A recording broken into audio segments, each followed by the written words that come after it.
Are you Luke Morrow? The woman spoke, her voice gentle but firm. Yes, I'm Luke. And you are? Mathilde Ardent, she nodded, offering a mysterious smile. I know more about you than you think. A smart young man cornered by life. Hardworking, kind, but stuck. I want to offer you a deal. Luke raised an eyebrow, leaning forward slightly. If this is about organ trafficking, sorry, I'm not interested. She laughed, a sound as clear as glass gently chiming. No, I want to marry you. Luke froze as if he'd just misheard something. I'm sorry, what did you say? Marry me. A legal marriage. No romance. No long-term obligations. You live with me for exactly 1 month. After that, I'll pay off all your debts, give you enough money to start over. And your sister, Leah, will receive a scholarship to return to school. Luke shot to his feet, forcing a laugh. You're joking, right? You're at least 40 years older than me. 42, to be exact. But love isn't part of this contract. What I need is a biologically compatible subject. And I've observed enough to know you're the one I need. Luke frowned. You've been watching me? Not in a bad way. I have a valid reason. One day, you'll understand. So, what's the price? Luke asked, his voice lowering. Mathilde slowly set her teacup down. The price is silence. Your presence for 30 days. You're not to enter a certain room. You're not to ask too many questions. When the time is up, you leave. Free and debtless.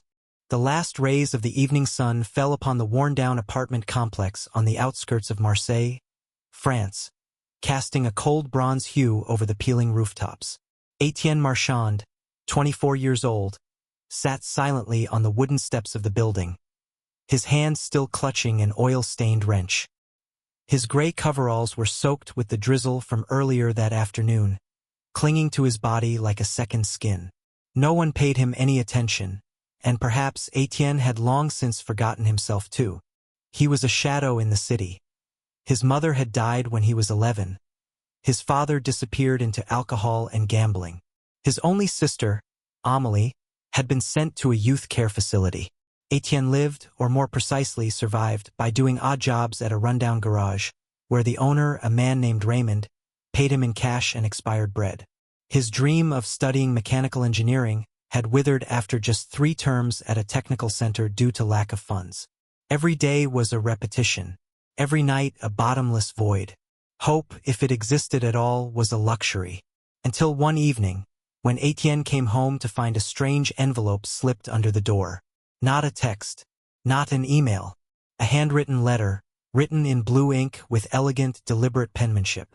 Sender, Madame Eleanor Vasseur, Hotel Celeste, 7th District. Inside were only a few brief lines. Etienne, I need to see you. Urgently. Jardin Bleu Café, 6 p.m. this evening. Please don't be late. E.V. Etienne frowned. He had never heard of her. Thinking it was a scam, he considered crumpling the letter and tossing it in the trash. But then, his power had been cut off that morning. The fridge held only half a bottle of water and a single egg. And tonight, nothing but instant noodles and the feeling of being forgotten by the entire world. He put on the only clean shirt he owned, tied his shoes, and left. Jardin Bleu was an old cafe nestled in a wealthy neighborhood. Somewhere Etienne was certain someone like him didn't belong. Inside, the place was filled with dried flowers, polished oak, and a soft scent of cinnamon in the air. She was seated by the window, as if she had been there for a long time. An elderly lady with silver hair tied up in a neat bun, an ivory silk dress, and a smoky blue trench coat. No makeup, no ornate jewelry. But she exuded a quiet authority that Etienne had never encountered before. Etienne Marchand? She said, her voice clear and controlled. Yes, I'm Etienne. And you are? Eleanor Vasseur, she smiled. I know more about you than you think. You're a smart young man, suffocated by circumstance.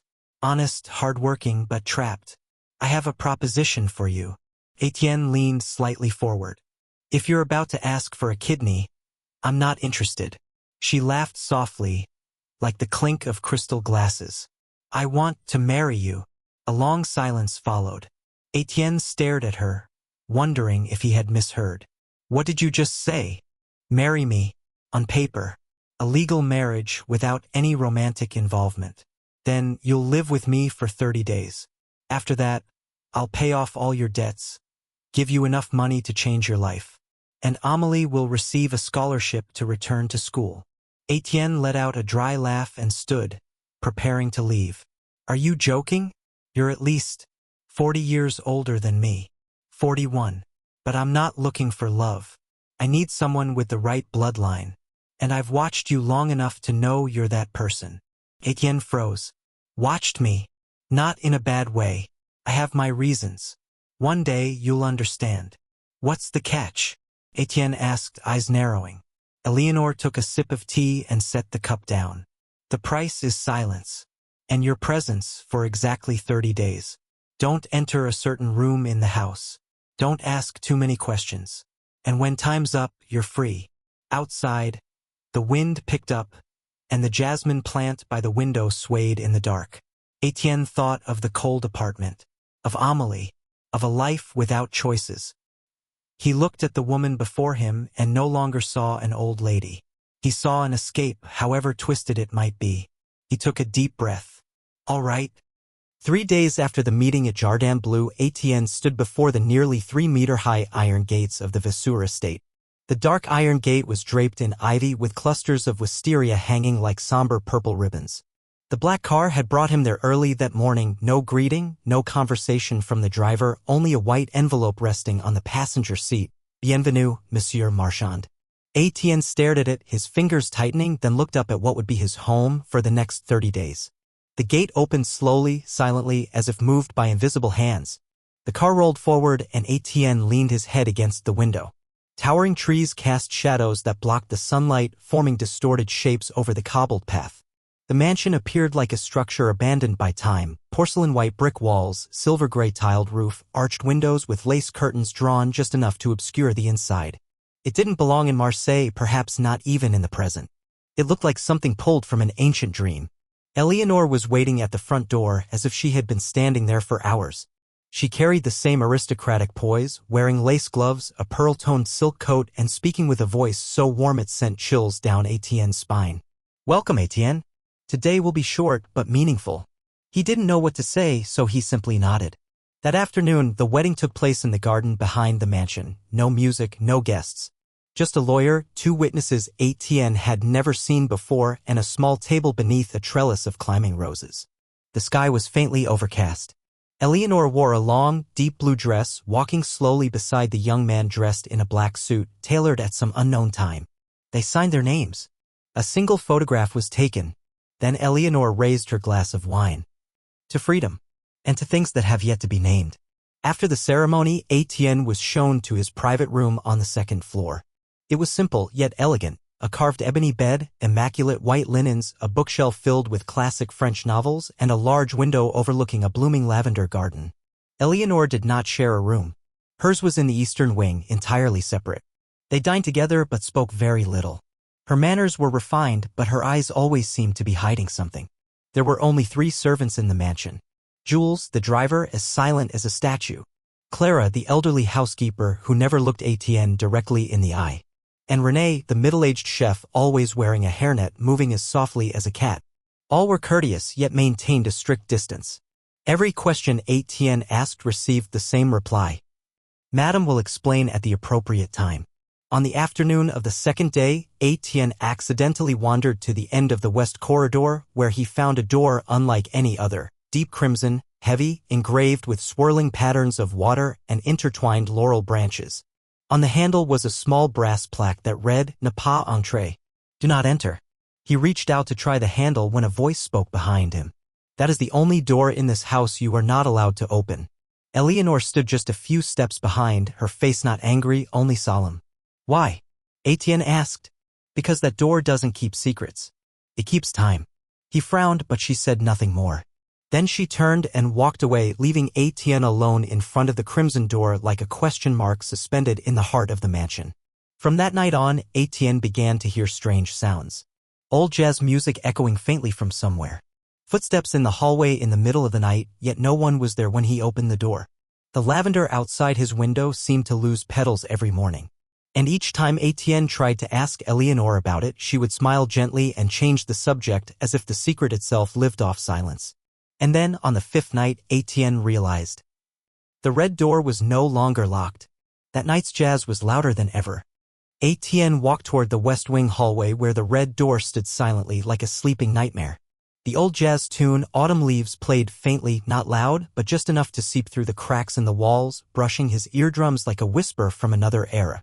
He didn't know why he was going, only that his feet were carrying him there, as if fate had penciled in the meeting long ago. The door was ajar.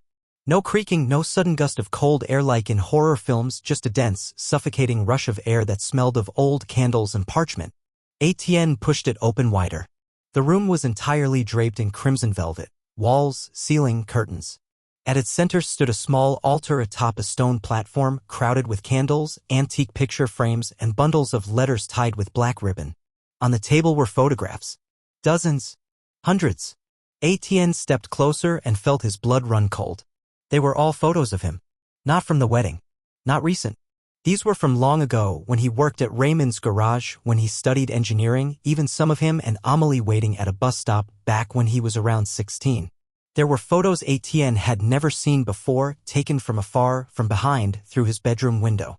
Even some in his room after the lights were off. He swallowed hard, his hands trembling as he picked up a leather-bound folder near the stack. Embossed on the cover. Projet number 27, Héritier de Sang. Project number 27, Bloodline Heir. He opened it. The first page was a sketch of a boy whose face resembled Etienne's so closely it made his skin crawl. Below it, Candidat potential observation depuis l'âge de 9 ans. Potential candidate observed since age 9. He flipped quickly through the following pages: notes, genetic charts, medical scans, family history. All pointing to him. And on the final page, activation preview, jour 7 après l'union légale. Le porteur doit rester dans la maison jusqu'à l'heure du transfert. Planned activation, day 7 after legal union. The blood-bearer must remain in the house until the hour of transfer. Etienne recoiled, stepping backward. You shouldn't have read that. The voice came from just behind him, and he spun around. Eleanor stood in the doorway, no longer bearing the refined elegance she wore so easily before. Her eyes were hollow, her voice no longer smooth but low and cold, as if echoing up from the depths of the earth. You've been watching me since I was 9? Etienne asked. Not me, she said. My bloodline. Etienne froze, heart pounding like a war drum. Why? Why me? Because you were the last of the Vasseur blood. The son of a man who betrayed our family, ran off with a servant and bore you. But blood never betrays. It calls you home. He stumbled back, his voice trembling. You said you'd help me, that this marriage was for freedom. Eleanor stepped into the room. And I haven't lied. You will be free. But only after you inherit. Inherit what? Etienne shouted. This cursed house? These lunatics? A file that says I'm an experiment. No, she said calmly. You'll inherit the soul of the bloodline. From me. That's when Etienne realized she was fading. Not because of the light, but because something inside her was separating. From the center of her forehead, a pale violet fissure began to glow, as if something beneath her skin was splitting from her aging flesh. The room darkened. The candles snuffed out in an instant. Every photo on the table suddenly caught fire, slow burning, vanishing into smoke one by one. Etienne turned and ran. Behind him, Eleanor's voice echoed. You have 6 days to prepare. On the 7th day, the blood will awaken. And when it does, either you inherit or you are consumed. Etienne tore down the corridor like a man fleeing a living nightmare. And the mansion fell silent, as if nothing had ever happened at all. Etienne returned to his room, slamming the door shut, his back against the wood, heart pounding like he had just sprinted a mile. The room was still calm, bedsheets smooth, the window slightly open, letting in the night air tinged with lavender, but now it all felt like a mask. Beneath the peaceful surface, chaos was boiling in his blood. They had been watching him since childhood. They called him the blood-bearer. And she, Eleanor, was not an ordinary human. She was something else, or was inhabited by something. A being that lived through ritual, inheritance, blood contracts. Everything in this mansion, from the servants to the rooms, was not coincidence. He had been chosen. Or more accurately, arranged. Etienne didn't sleep. He sat through the night with the file still lying on his bed, its edges scorched, but the main content intact. The notes, written in archaic French, were filled with alchemical symbols and even descriptions of stages of bodily transfer that made Etienne nauseous. In the middle of the file was a diagram, a bloodline tree, and from a small branch beneath the name Bastien Vasseur ran the line. Etienne Marchand, sujet vivant, non-evil. Living subject, unawakened. Morning sunlight spilled across the wall, but it couldn't lift the weight pressing on his chest. Etienne skipped breakfast. Clara came to call him, he refused. By midday he wandered the mansion, searching for a way out. The main door was locked with an electronic system, the downstairs windows barred. The house felt more like a prison than a home.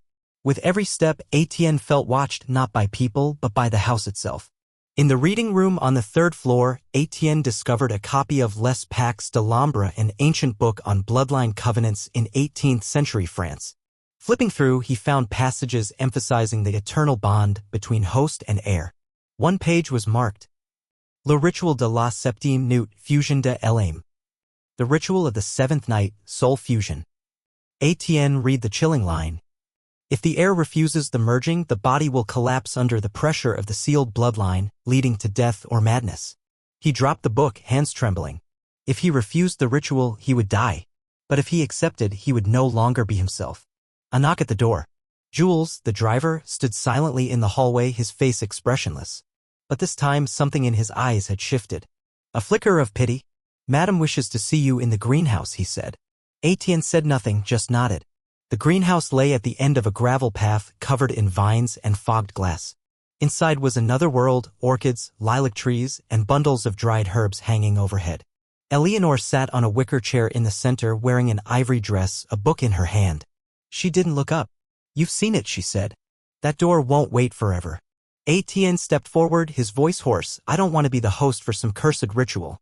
Not a curse, Eleanor replied, eyes still on the page. History. Power.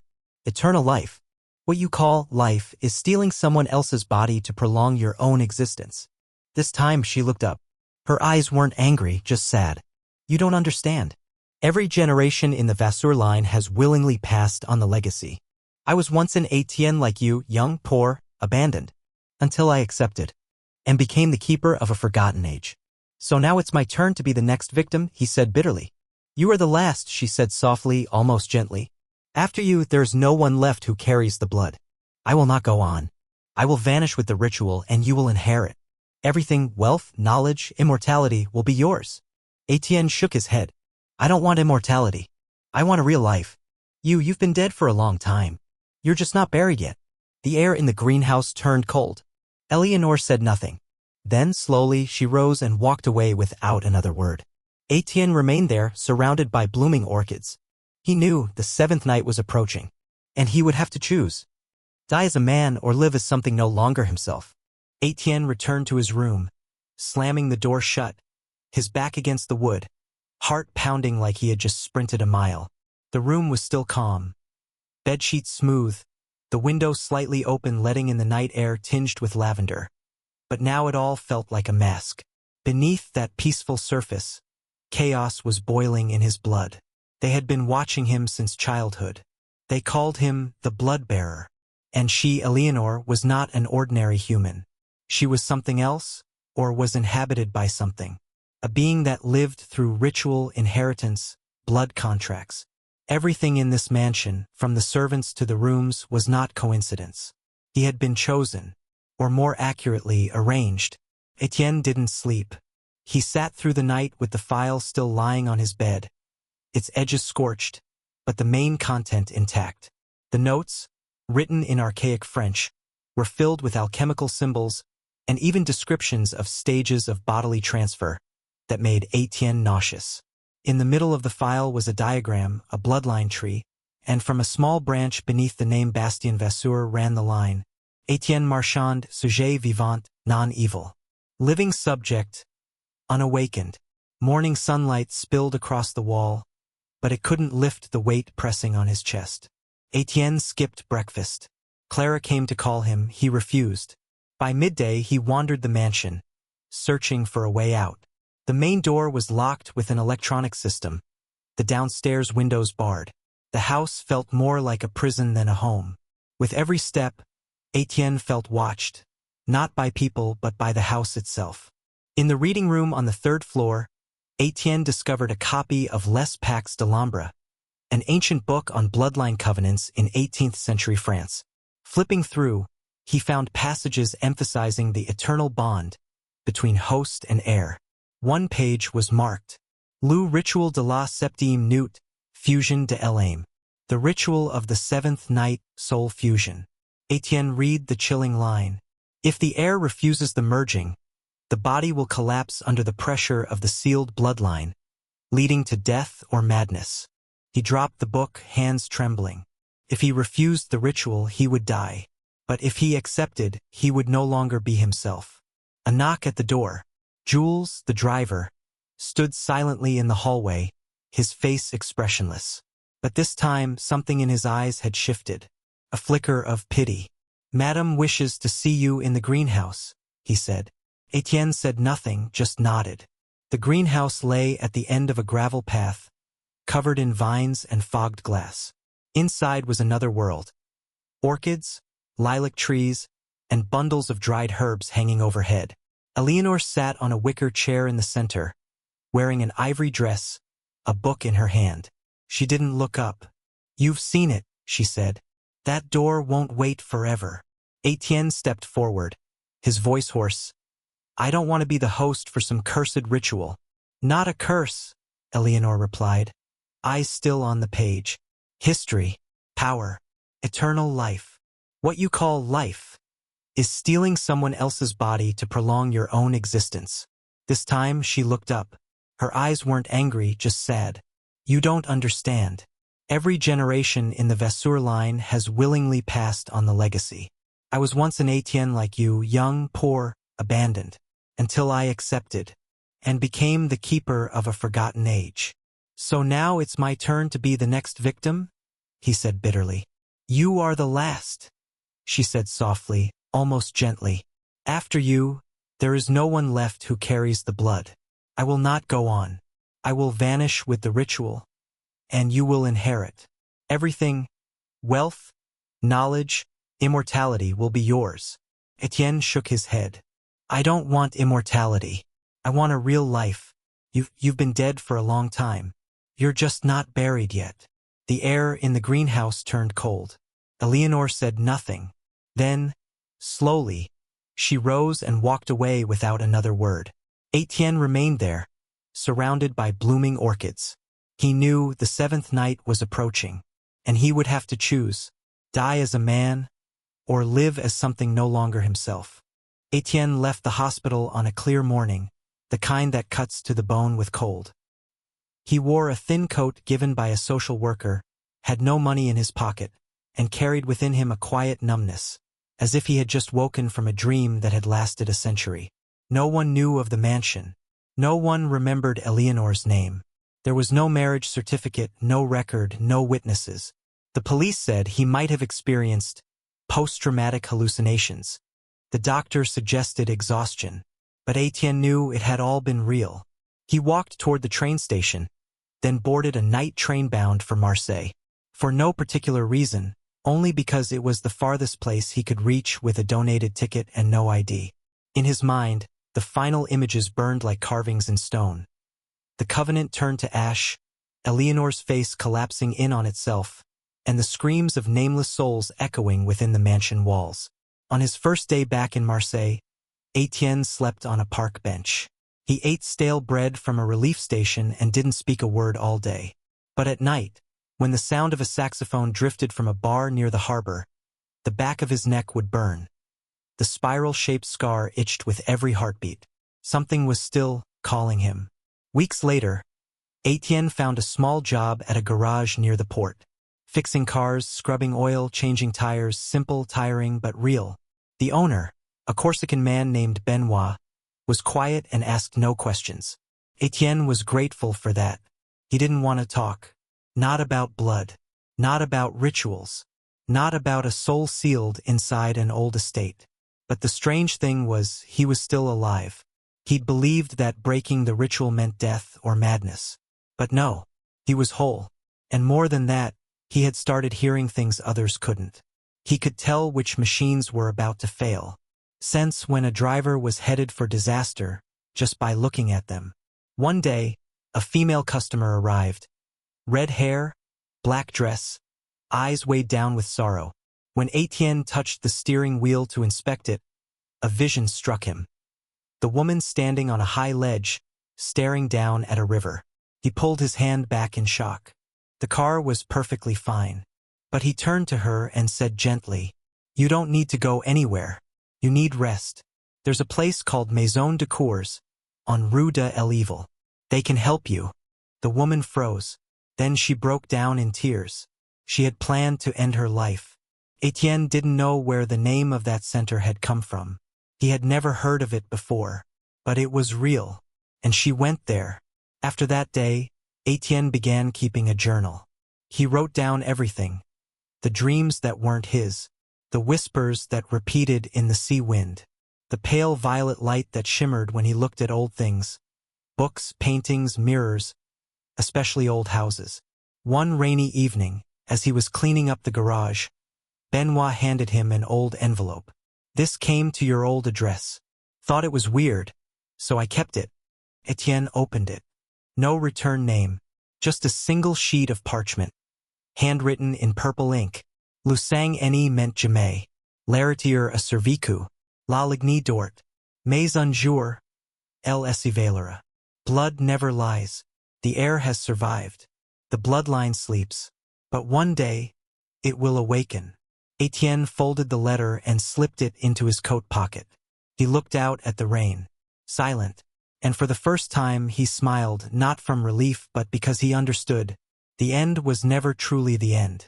It was only the beginning of a legacy left sleeping. And he, Etienne Marchand, the heir no one foresaw, would be the one to write the next chapter. But this time the choice would be his. 7 months after the events at the Vasseur estate, Etienne Marchand had a life that was almost normal, if such a word still held meaning. He lived in a small apartment in southern Marseille, worked at the garage every morning, and read old books each night. In the drawer of his nightstand lay a thick journal, its cover marked in firm handwriting. Fragments de l'ombre, fragments of the shadow. Etienne never stopped writing. He no longer dreamed of Eleanor, but sometimes, when the streetlights flickered or the radio played a jazz tune from no known station, he felt something was still watching. Not terrifying anymore, but always present. One night in September, after work, Etienne returned home and sensed something was off. His door was unlocked. He was certain he'd locked it, both the main door and the balcony. He stepped inside, hand tightening around the multi-tool knife in his pocket. But the room looked unchanged. Chairs in place, books neatly stacked, the photo of his sister from childhood still resting on the shelf. No sign of forced entry, until he entered the bedroom. Lying neatly atop his folded blanket was an old hand mirror, silver-framed, etched with the same bloodline motif of the Vasseur family. And in the mirror's surface was not his reflection, but the image of the crimson velvet door from the old ritual chamber, slightly ajar. Etienne, startled, stepped back, but the image didn't move with him. The mirror wasn't reflecting the present. It was showing somewhere else. He almost threw it, but his hand paused when he realized the door in the mirror was no longer locked. He sat down, the mirror resting in his lap, eyes fixed on the image. From the narrow gap of the red door, a pale violet light spilled through. Then, softly, a familiar voice rose from the glass, echoing not in the room, but in his mind. "Etienne, there are things not yet ended. There is a room you've never entered, and within it the truth. Not about me, about you." Eleanor's voice, but it no longer commanded. It invited, like a remnant, a whisper from an unfinished memory. Etienne set the mirror down. He was no longer the same man, no longer afraid. He looked around the room, opened his bookshelf, and pulled out Fragments de l'ombre. Flipping to the first blank page, he wrote, "If there is a door left unlocked, one must choose, to step through or to seal it forever. But sometimes only by stepping through do we learn who we truly are." Etienne slid the mirror into his backpack, left the room, left the apartment. The Marseille night was cold, the sea whispering far in the distance. And for the first time since the fire consumed the Vasseur estate, Etienne set out again, not to run, but to seek the truth, about his bloodline, and about the crimson velvet door that had never truly closed. Etienne arrived in Lyon on a misty early autumn afternoon. He hadn't come for the scenery or for work. For the past 3 weeks, he had been following traces of a name that had appeared sporadically in ancient documents he had uncovered at the National Library. Isabeau Vasseur, a bloodline branch exiled from the main Vasseur family more than 150 years ago. According to a handwritten letter found in an archive, Isabeau had once written, "Not all who carry the Vasseur blood submit to the darkness. Some of us have found a way to break the line." That sentence had become Etienne's last thread of hope that if a branch had once resisted the rites, perhaps someone had survived. Perhaps knowledge existed, knowledge capable of dismantling the entire blood-pact system that had taken root over generations. From Part-Dieu Station, Etienne walked to Croixhouse, once a center for silk weavers, now a haven for those who lived outside the boundaries of official history. He sought out a hidden antiquarian bookshop nestled in a stone alley. Aux Racines produced The Lost Roots. The shopkeeper was a thin man with platinum-white hair named Armand. When Etienne placed the paper with Isabeau Vasseur's name on the counter, Armand's expression shifted instantly from distant to cautious. "Where did you get this name?" Armand asked, his voice rasping. "From an old covenant document. I'm a descendant of Etienne Vasseur, but not from the main line." Armand looked at him as if reading his very marrow. "You're not like the others who come here begging for more power," he said. "You're here to break the cycle." Etienne nodded. Armand retrieved a ring of old keys, walked behind a bookshelf, and pressed a small stone. The wall opened. A narrow staircase led down into a stone cellar. Etienne followed. Below was a round chamber, its walls engraved with reversed symbols, not of summoning but of severance. In the center stood a stone table, atop which rested a worn leather-bound book. La Seconde Lignée, the second bloodline. Armand whispered. Isabeau discovered that if an heir survives the ritual but rejects it as you have, they open a rare path to forge a new bloodline, one unbound by the old covenant. Etienne stared at him. "A bloodline free of the curse?" "Yes. But only if that person is willing to carry the memories of all those who were sacrificed to sustain the original Vasseur line. Keep them alive. Never erase, never forget." Etienne shuddered. To bear the memories of hundreds of souls, victims offered in blood to maintain the Vasseur legacy? That wasn't magic. It was a lifetime vow of endurance. Armand held his gaze. "You will lose sleep. You will lose peace. But if you do not do this, the old bloodline will resurface through another. There are still Vasseurs hidden." Etienne drew a deep breath. All his life, he had only wanted peace. But the moment he stepped into the Vasseur estate, fate had laid a bloody inheritance on his shoulders. He nodded. "I'll do it. I'll be the last to bear this burden." Armand opened the book and pointed to the first page. "Place your hand here. And remember, no vow made in this rite can ever be undone. You won't become its master, you will become its keeper." Etienne placed his hand on the blood-etched page. A faint violet light spread outward. His heart thundered once. Then hundreds of voices flooded his mind, not screaming, not wailing, but whispering, telling their stories. Each memory rushed in. Émile dying in fire. Soline buried alive beneath the rose garden. Camille bound to the altar. Etienne staggered, collapsed, but kept his hand in place. He accepted. When he opened his eyes, Armand was lighting a large candle in the center of the room. "Now," he said, "the second bloodline has formed. No longer bound, only memory remains. And memory is the only true keeper of justice." Etienne clenched his hand into a fist. From a sacrifice, he had become a gatekeeper. The final bearer of the key to ensure that door of darkness would never open again. And the real battle was only just beginning. December 18th passed under a heavy, suffocating air, as though the entire village of Aubert-en-Grace were holding its breath. Etienne went door to door, searching for clues. But all he received were sidelong glances, doors gently, yet firmly, closing in his face. He didn't blame them.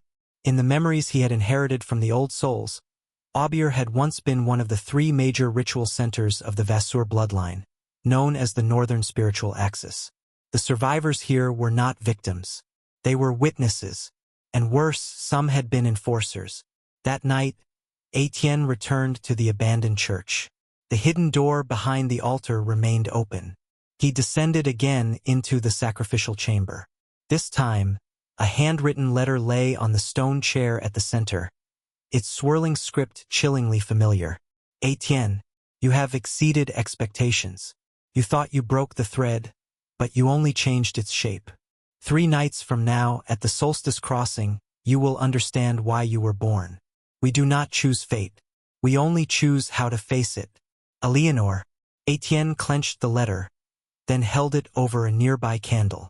It burned instantly, but the sharp scent of violet ink lingered, acrid and familiar, like dried blood. He climbed back out of the crypt, more resolute than ever. If Eleanor was still alive or existed in some other form, then December 20th would be the night of awakening.